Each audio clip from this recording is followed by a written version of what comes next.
Hello everyone, welcome to study I Q.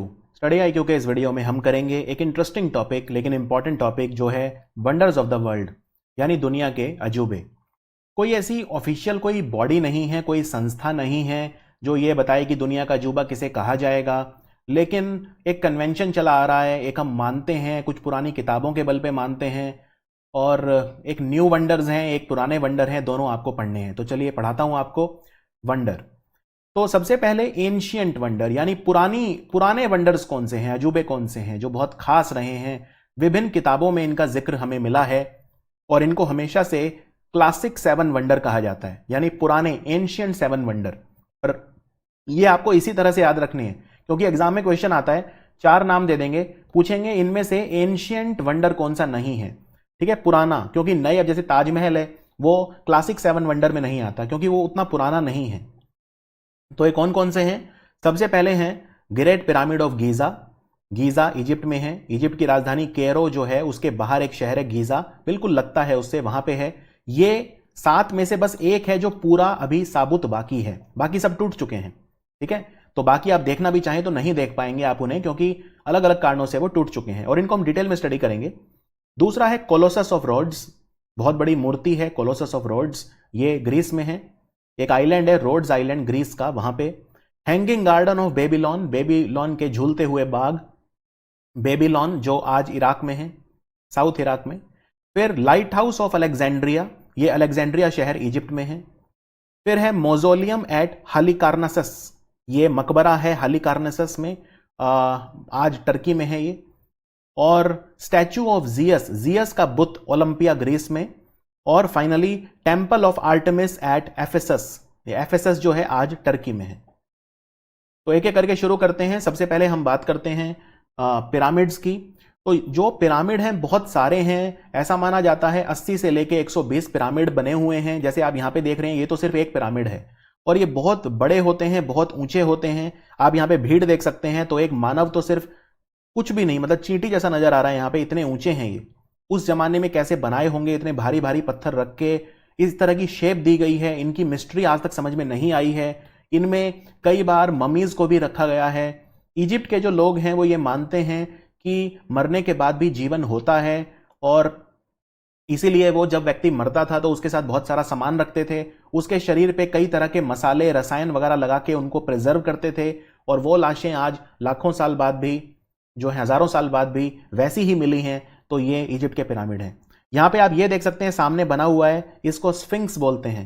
ये एक ऐसा माइथोलॉजिकल जानवर है जिसका शरीर पूरा एक शेर का है लेकिन जो मुंह है वो इंसान का है, तो इसे स्फिंक्स कहा जाता है। ये जो पिरामिड बनवाए थे इजिप्ट के राजाओं ने बनवाए थे, जिन्हें हम फेरोज बोलते थे। ठीक है, फरोज बोलते थे।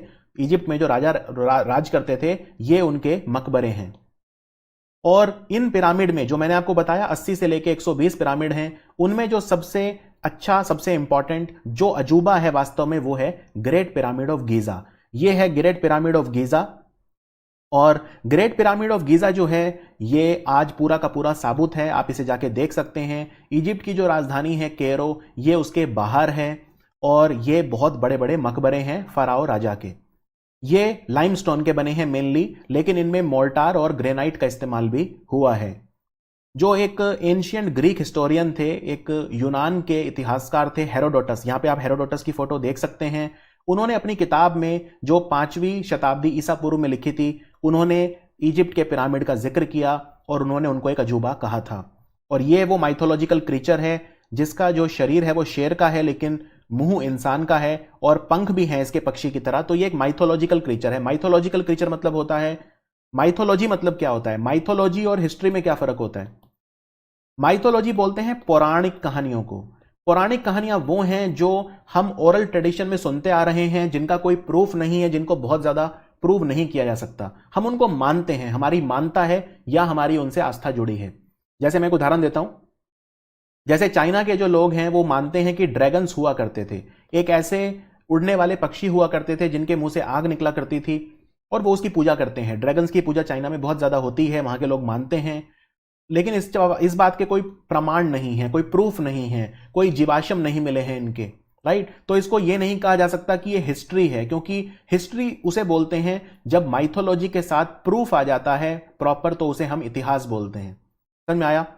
तो एक चीज होती है जिसे हम ओरल ट्रेडिशन बोलते हैं। ओरल ट्रेडिशन मतलब जैसे एक समय था जब लिखावट थी ही नहीं, बहुत पहले भोजपत्र पे लिखा करते थे, फूल जो पत्तियां आती हैं फूलों के साथ, पत्तियों के ऊपर बड़े बड़े भोजपत्र थे, उन पे लिखा करते थे।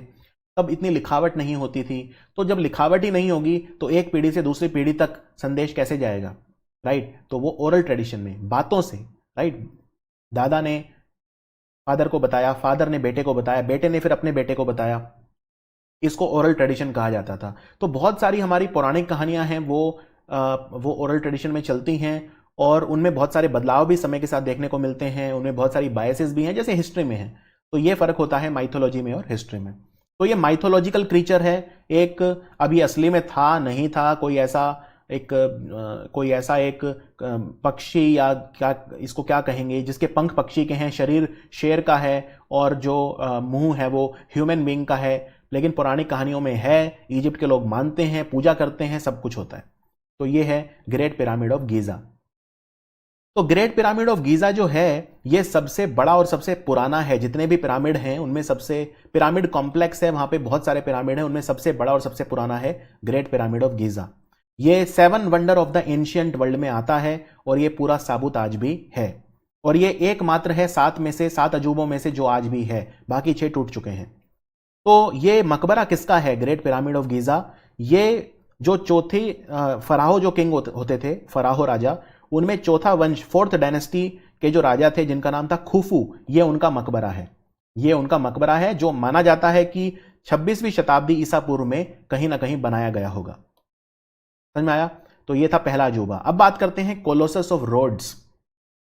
एक टापू है, एक द्वीप है रोड्स, ग्रीस में।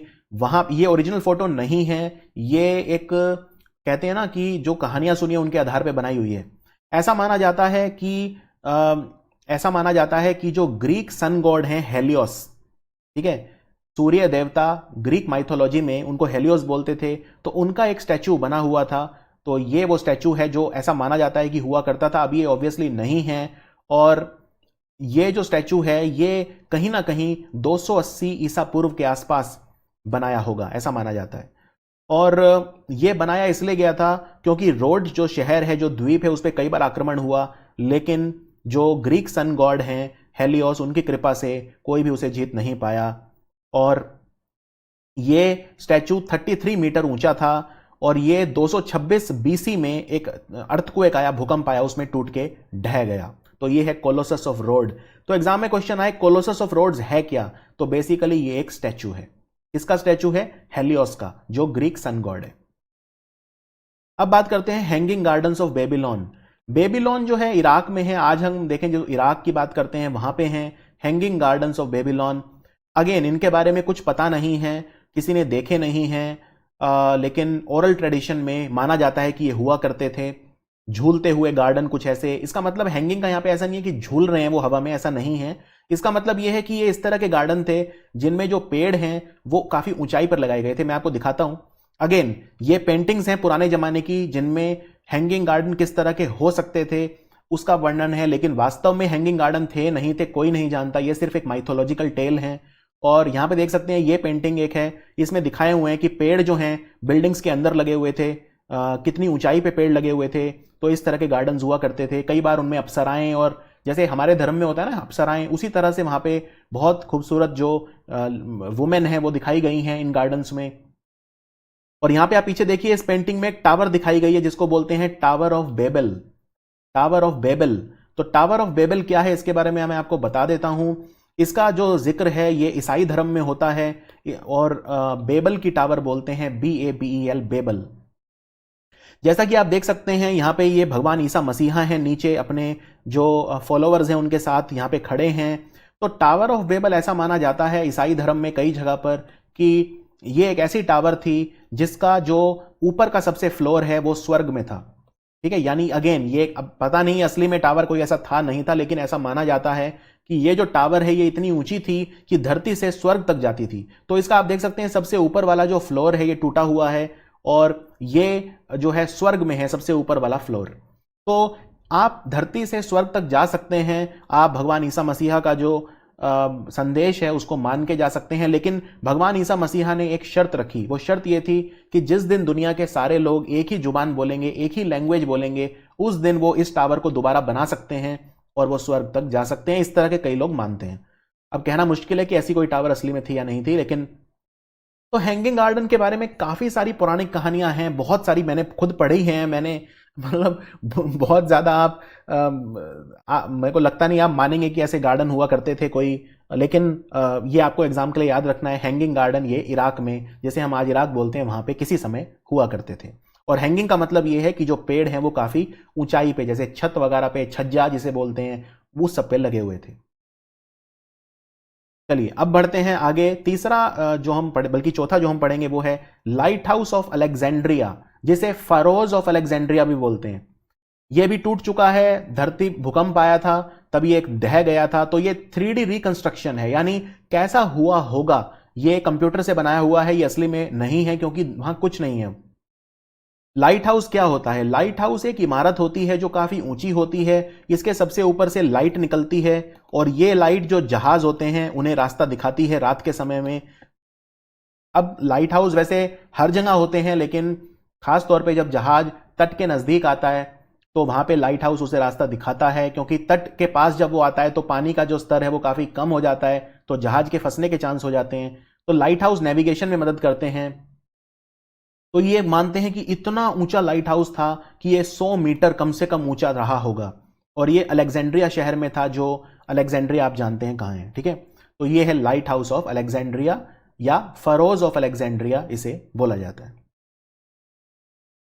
अब बात करते हैं मौजोलियम एट हालिकार्नेसस या टॉम्ब ऑफ मोजोलस। ये मौजोलियम बोलते हैं मकबरे को, जो टॉम्ब या मकबरा, ठीक है, मकबरा, ये 353 और 350 ईसा पूर्व के बीच में कहीं बना होगा, और ये हालिकार्नेसस में बना था जो आज टर्की में है, ठीक है, टर्की में है। तो ये 45 मीटर ऊंचा था और ये चारों तरफ से बहुत बड़े बड़े इसमें पिलर लगे हुए थे, खंबे लगे हुए थे, लेकिन ये भी भूकंप आया और ये 12वीं से 15वीं शताब्दी के बीच ढह गया। मैं आपको दिखाता हूं ये कैसा था मकबरा। यहां पे आप देख सकते हैं ये काफी ऊंचाई पे है, ये इसका असली डायग्राम नहीं है और ये विभिन्न पेंटिंग्स वगैरह में जिक्र है इसका। ये 3D रिकंस्ट्रक्शन किया हुआ है कंप्यूटर की मदद से। ये जमीन से काफी ऊंचा था और यहां पे आप देख सकते हैं खंबे लगे हैं चारों तरफ, बहुत सारे चारों तरफ, और यहां पे मकबरा एक माना जाता है कि मकबरा होता था।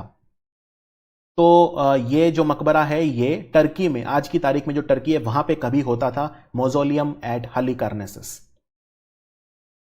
उस जगह पे जहां ये कभी था, आज ये इस तरह के कुछ पत्थर, ये लेटेस्ट फोटो है, बिल्कुल लेटेस्ट है ये। तो इसमें आप देख सकते हैं कुछ पत्थर वगैरह बस यही सब मिलते हैं, कुछ रुइंस जिन्हें बोलते हैं, ये टूट गया, ढह गया, रुइंस या अवशेष जिन्हें कहते हैं हिंदी में, उनके अवशेष मिलते हैं। अब बात करते हैं स्टैचू ऑफ जियस, जो ओलंपिया ग्रीस में है। था मतलब ये भी ऐसा माना जाता है कि बहुत समय पहले, यानी कि लगभग 435 बीसी, एक वास्तुकार थे ग्रीस के, फिडियास, उन्होंने एक ये जियस जो होते हैं इनका एक स्टैचू बनाया बहुत बड़ा। और जियस जो हैं, जियस, इन्हें थंडर गॉड कहा जाता है इन ग्रीक माइथोलॉजी में, ग्रीक यूनानी धर्म में, यूनानी पुरानी कहानियों में जियस को हम थंडर गॉड बोलते हैं। तो ऐसा माना जाता है कि जो जियस है इनका बहुत बड़ा बुत होता था कहीं पे, और ये जियस जो हैं माउंट ओलंपस में रहते हैं। जैसे हम बोलते हैं ना हिंदू धर्म में कि भगवान शिव कैलाश के पहाड़ों में रहते हैं, कैलाश के पहाड़ जो है वहां पे रहते हैं, इसी तरह से जियस जो हैं वो ग्रीस में माउंट ओलंपस जो है, और आज भी हैं ये पहाड़, ओलंपस के पहाड़ आज भी हैं ग्रीस में, वहां पे रहते हैं। तो इनकी जो ये बहुत बड़ी, मैं आपको दिखा देता हूं किस तरह के दिखते थे ये। अगेन ये दोनों इमेजेस रियल नहीं है, ये सिर्फ कंप्यूटर से बनाई गई हैं, ये पेंटिंग है। तो बहुत ही ऊंचा एक स्टैचू था जियस भगवान का, और ये सोने का बना था। सोने सोने यहां पे आप देख सकते हैं काफी गोल्ड वर्क इस पे किया हुआ है, और ये एक कुर्सी पे बैठे हैं, और ये कुर्सी जो है सेडार वुड की बनी है, और इस पे एबनी, एबनी मतलब होता है हाथी दांत, तो हाथी दांत, आइवरी, आइवरी होता है हाथी दांत, एबनी भी एक इंपॉर्टेंट महंगी चीज होती है। तो एबनी, आइवरी, आइवरी, गोल्ड और बहुत ही जो प्रेशियस स्टोन होते हैं उनके बना हुआ था, और ये भी डिस्ट्रॉय हो गया था 5 सेंचुरी एडी के आसपास, ये टूट गया था। ये भी है एंशिएंट वंडर्स में से एक। समझ में आया? अब बात करते हैं temple of Artemis.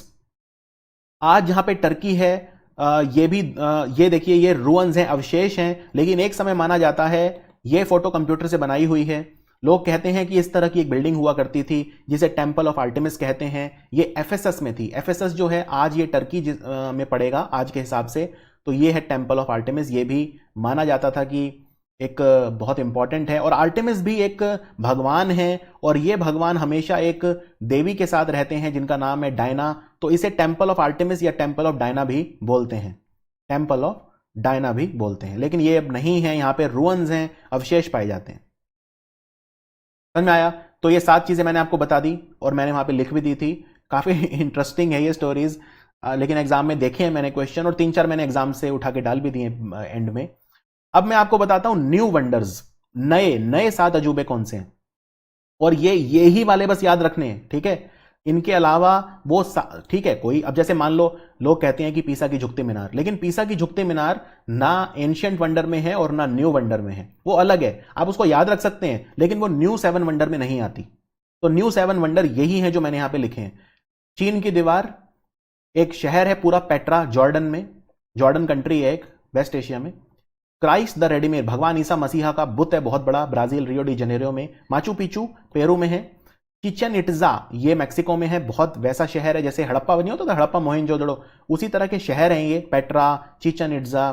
Colosseum Italy में है, ये मैंने देखा हुआ है, और पीसा की झुकती मीनार भी मैंने देखी हुई है। ताजमहल भी मैंने देखा हुआ है 2-3 बार, ये इंडिया में है। तो शुरू करते हैं सबसे पहले चीन की दीवार। अब चीन की दीवार जो है ये कितनी लंबी है और कहां है, ये आपको बहुत पता होना चाहिए। ये चीन की दीवार का फोटो है।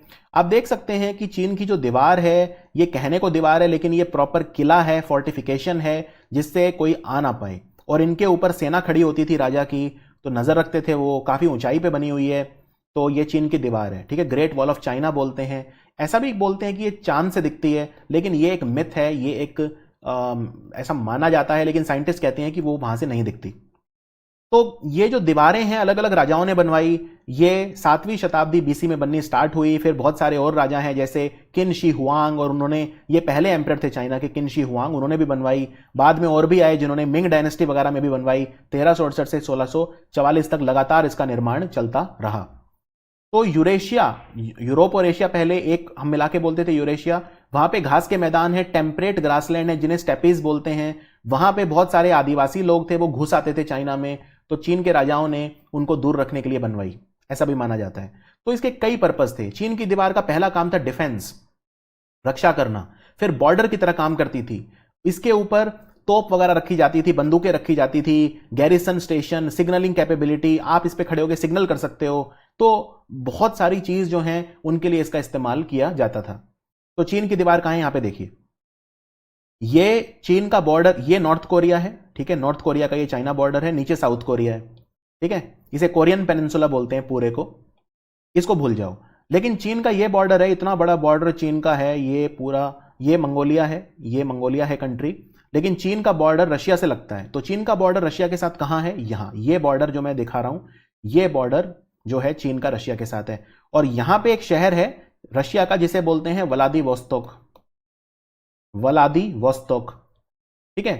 तो यहां से लेके ये स्टार्ट हो रही है, व्लादिवोस्तोक के पास से चीन की दीवार, और व्लादिवोस्तोक के पास मतलब चाइना रशिया जो बॉर्डर है वहां से स्टार्ट हो रही है नॉर्थ में, और ये दक्षिण की तरफ आती है पूरी। और ये यहां पे एक नदी बहती है जिसको बोलते हैं ताओ नदी। तो ताओ नदी जो है एकदम सेंट्रल चाइना में, इतनी लंबी दीवार है। ये आपको ऐसा लग रहा होगा छोटी सी, लेकिन ये चाइना है, और चाइना का आधा आधा मान लीजिए आप इसे, इतनी लंबी है ये। 20,000 किलोमीटर लंबी दीवार है। मैं ये नहीं कह रहा कि यहां से लेके यहां तक ये 20,000 किलोमीटर है, ये होगा कुछ 2500 किलोमीटर होगा कुछ, लेकिन वो घूमती हुई दीवार है। जैसे यहां ऐसे फिर ऐसे ऐसे करके, तो पूरी जो दीवार हो जाती है वो लगभग 20,000 किलोमीटर लंबी दीवार है। तो सोचिए 20,000 किलोमीटर लंबी दीवार का क्या मतलब है, आप समझ सकते हैं। तो ये दीवार है ग्रेट वॉल ऑफ चाइना। और जैसा कि आप देख सकते हैं, अगर मैं इस दीवार को गाढ़ा कर दूं, ये दीवार में बना रहा हूं, तो ये ऊपर ये जो एरिया है, यहां पे घास के मैदान है जिन्हें स्टेपीज कहा जाता है। ये ईस्टर्न पार्ट ऑफ स्टेपीज हैं, पूरे यूक्रेन वगैरह से आगे फिर वो वेस्टर्न स्टेपीज आ जाते हैं। टेम्परेट ग्रासलैंड है। टेम्परेट ग्रासलैंड क्या है ये मैं डिटेल में आपको पढ़ा चुका हूं। तो ये उनमें जो नोमैडिक लोग थे, आदिवासी लोग जो अपना खाना वगैरह नहीं बनाते, एक जगह से दूसरी जगह विचरण करते हैं, उनको दूर रखने के लिए बनाई हुई थी। समझ में आया? अब बात करते हैं दूसरी जगह जो वंडर है, वो है शहर पेट्रा। पेट्रा कहाँ है दिखाता हूं मैप पे। ये हमारा मध्य पूर्व है, ठीक है। ये सऊदी अरब है, सऊदी अरब का ये पड़ोसी जॉर्डन, और ये जो आप नीचे देख रहे हैं ये है gulf of Aqaba. Gulf of Aqaba क्या होती है? गल्फ ऑफ अकाबा ये होती है, यहां पे देखो, ये रेड सी है ना, लाल सागर, ये अफ्रीका को वेस्ट एशिया से जुदा जुदा करता है। तो ये आगे दो पानी के स्रोत ऐसे जा रहे हैं, ये ऐसे है, जैसे ये रेड सी है, एक ऐसे और एक ऐसे। ये वाला तो सुज कनाल है, जो मतलब गल्फ ऑफ सुअज है, यहीं से सुज कनाल जाती है ऐसे। लेकिन जो राइट वाला है, राइट वाला ये है गल्फ ऑफ अकाबा। तो ये गल्फ ऑफ अकाबा यहां पे है। और ये जो आप जगह देख रहे हैं वाटर बॉडी, इसको बोलते हैं डेड सी, यानी मृत सागर। इसमें नमक बहुत ज्यादा है तो लोग डूबते नहीं है, डेड सी बोलते हैं। इसमें यह भी कहा जाता है लहरें बहुत तेज नहीं है, खैर जो भी है, ये डेड सी है, ठीक है। तो डेड सी से लेके और यहां नीचे गल्फ ऑफ अकाबा तक एक बहुत बड़ा शहर है जिसको पेट्रा बोलते हैं। तो वो जॉर्डन देश है, वहां पे है पेट्रा शहर, और ये डेड सी से लेके गल्फ ऑफ अकाबा तक जाता है साउथ जॉर्डन में। ऐसा माना जाता है कि यहां पे लोग 7000 ईसा पूर्व उससे भी पहले से रहा करते थे। और ये जो लोग थे इन्हें हम नबाटियंस बोलते थे। नबाटियन कुछ नहीं है, ये भी नोमैडिक पीपल हैं, एक जगह से दूसरी जगह जाने वाले अरब लोग हैं। नोमैड मतलब कौन होता है? नोमैड मतलब होता है जो एक जगह से दूसरी जगह विचरण करता रहे, जो आदिवासी होते हैं या जो एक जगह से दूसरी जगह लगातार जाते रहते हैं, शिफ्टिंग कल्टीवेशन वगैरह करते हैं कई बार, ये सब लोग होते हैं नोमैडिक अरब, नोमैड्स। तो ये नबाटियंस बोलते थे। तो ये पेट्रा जो जगह है आपको दिखा देता हूं, बहुत ही खूबसूरत है। यहाँ पे देखिए नैरो पैसेजेस भी हैं। ये एम्फी थिएटर है। एम्फी थिएटर मतलब यहाँ पे स्टेडियम की तरह लोग बैठा करते थे, यहाँ पे एम्फी थिएटर भी यहाँ पे है। यहाँ पे ये पूरा शहर यहाँ पे आप देख सकते हैं। तो ये पेट्रा है और ये भी एक अजूबा है जॉर्डन में। अब हम बात करते हैं तीसरे नए अजूबे की, वो है क्राइस्ट द रेडिमीर। ये स्टैचू है भगवान ईसा मसीहा का, आप देख सकते हैं कितना खूबसूरत है, कितना विशाल है ये रियो डी जनेरियो शहर में है, जहां पे 2016 में ओलंपिक खेल खेले गए थे। और पहाड़ी के ऊपर है, बहुत दूर से दिखता है, लाखों लोग देखने आते हैं। ब्राजील का सबसे फेमस जगह में से एक है रियो डी जनेरियो। तो ये जो है बेसिकली एक आर्ट डेको स्टैचू है। ये 1922 से 1931 के बीच में 10 साल में बना था, यानी इसको 100 साल हो गए हैं, ठीक है। 30 मीटर ऊंचा है, और इस 30 मीटर, ठीक है, 30 मीटर कितना होता है? जो कुतुब मीनार है वो 72 मीटर है हमारा, तो उसका आधा मान लो आप। तो यहां से लेके और यहां सर तक ये 30 मीटर है। और नीचे जो ये जिसपे खड़ा है पेडेस्टल, ये 8 मीटर का है, तो टोटल 38 मीटर ऊंचा हो गया, ठीक है। और इनकी जो भुजाएं हैं वो 28 मीटर की हैं। ये यहां से आप देखें, ये जो भुजाएं हैं ये 28 मीटर इनकी लंबाई है। तो बहुत ही विशाल ये स्टैचू है। और ये 700 मीटर ऊंचे पहाड़ पे खड़ा है। इस पहाड़ को बोलते हैं कोर्वोकाडो माउंटेन, कोर्वोकाडो माउंटेन। और ये जंगल के बीच में है। इस जंगल का नाम है Tijuca forest national park, Rio de Janeiro. खैर आपको जंगल वंगल के नाम याद नहीं रखने हैं, बस आप याद रख लो क्राइस्ट द रेडिमीर। माचू पिचू, ये एक पुराना शहर है जो इंका सिटाडेल, इंका एक राजवंश होता था। तो इंका वंश के राजाओं ने अपने फोर्ट्रेस वगैरह बनवाए थे 15वीं शताब्दी में, तो उनको माचू पिचू बोलते हैं। और यहां पे एक नदी भी बहती है जिसे उरुबंबा नदी बोलते हैं, उरुबंबा। तो माचू पिचू जो है ये बेसिकली एक राजा थे इंका वंश के, जिनका नाम था पक्काकुटी। पक्काकुटी जो राजा हैं उनके लिए रियल एस्टेट की तरह एक भवन की तरह बनाया गया था। और अब वहां पे रुअन्स हैं, उतना अच्छा नहीं है, ये टूट चुका है बहुत सारा, लेकिन कुछ ना कुछ वहां पे अवशेष निकलते रहते हैं धरती से। पुरातत्व विभाग जो है वहां पे कुछ ना कुछ निकालता रहता है। तो ये 1450 के आसपास बना था, लेकिन जब स्पेन ने आक्रमण किया पेरू पे तो फिर उसको तोड़ दिया गया था। तो आपको दिखाता हूं, ये है माचू पिचू, ये माचू पिचू है। और ये कंट्री भी याद रखना है, पेरू में है ये, ठीक है। अब ये टूट चुका है, वर्ल्ड हेरिटेज साइट है।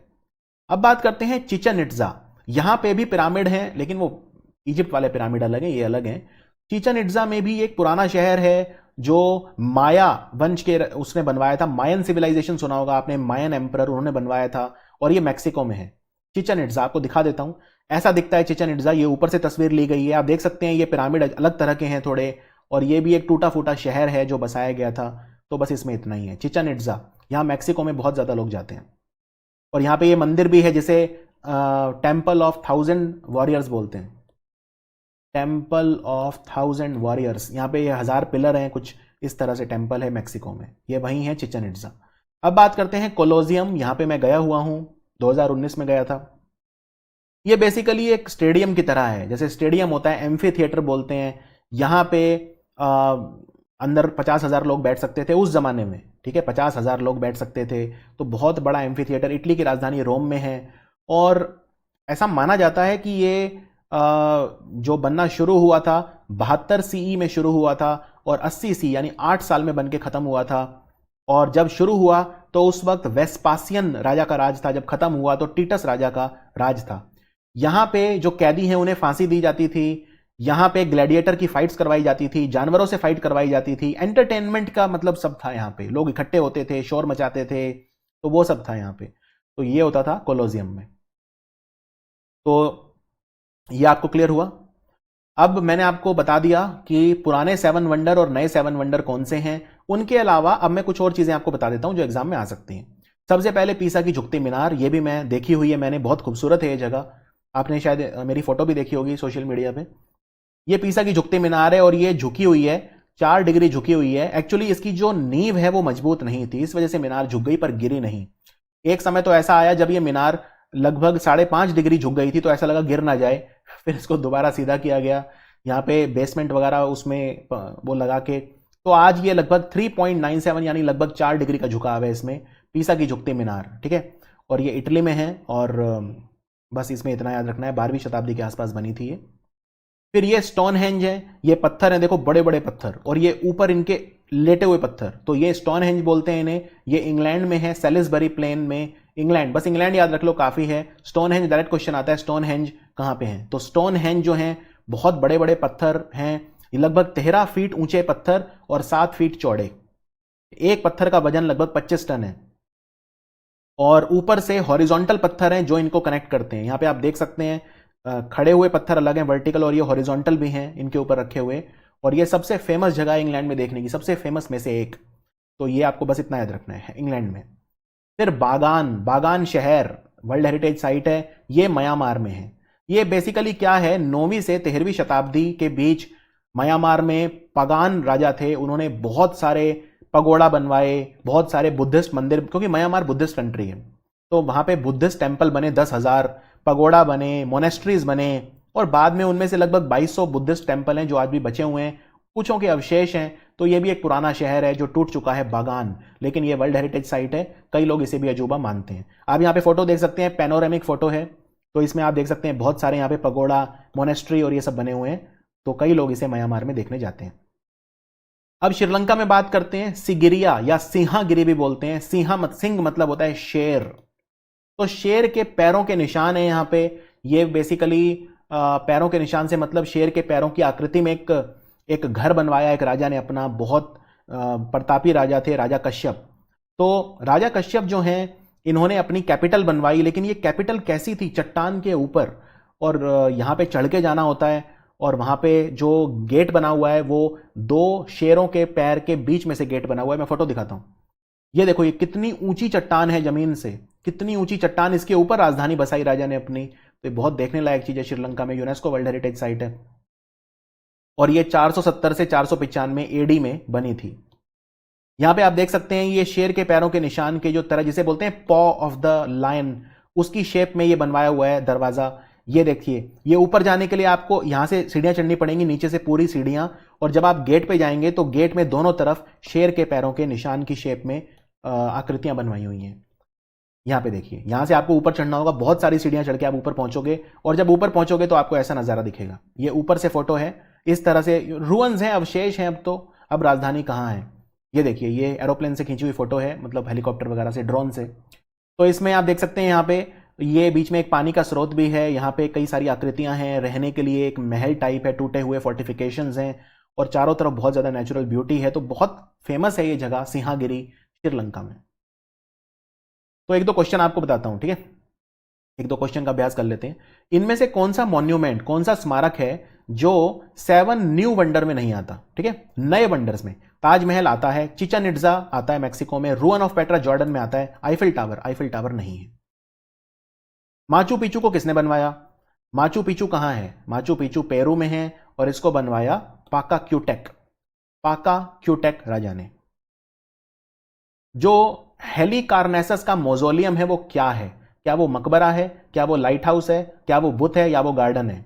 क्या है भाई मौजोलियम? मौजोलियम का मतलब ही होता है मकबरा, तो टॉम्ब है, तो आंसर है टॉम्ब, मौजोलियम ऑफ हेलिकार्नासस।